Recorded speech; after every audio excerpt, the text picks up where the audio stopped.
When you put players in control, obviously you get very, very different results.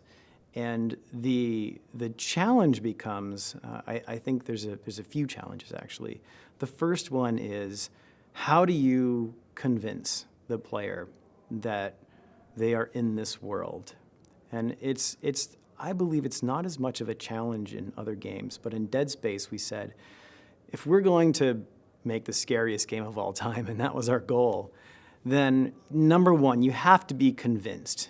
You have to believe that you are there and you're in danger. And so we did things like we took away the UI and the HUD that's usually in there. It's a reminder that you're in a game.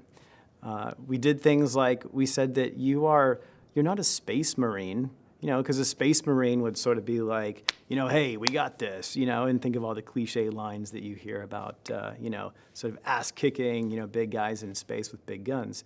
That you were playing you're playing an engineer. You're just some poor guy stuck in space who has, futuristic tools at his disposal, and that was the way that if we gave you control, that you didn't immediately start thinking about what it's like to play other shooters, that you wouldn't sort of fall into those cliches of, I'm just a guy with a gun and bring it on, So we wanted to make you believe that you were there and make you look and feel and walk and do the kinds of things that just a regular person would do who might find themselves a little bit helpless and a little bit unfamiliar with that kind of scenario.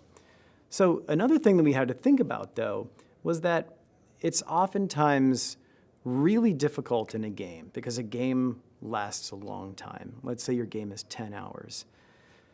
Pacing is incredibly difficult because you can't just sit down and play through a game in 10 hours. You could, but it's incredibly difficult, and who has the time to do that when you're developing a game?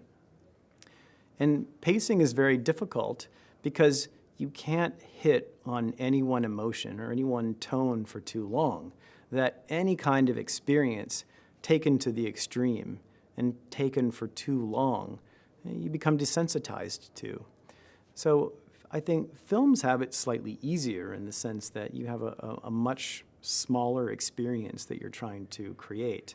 So for us, it was really important that we didn't get lost in the weeds as we were trying to polish each gun and each mechanic and each level, that each piece was being worked on individually.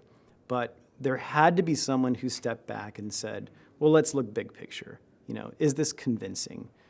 When this all comes together, is it creating tension? Is it creating a storyline that I'm curious about? And am I going to be terrified to know what's around the next corner?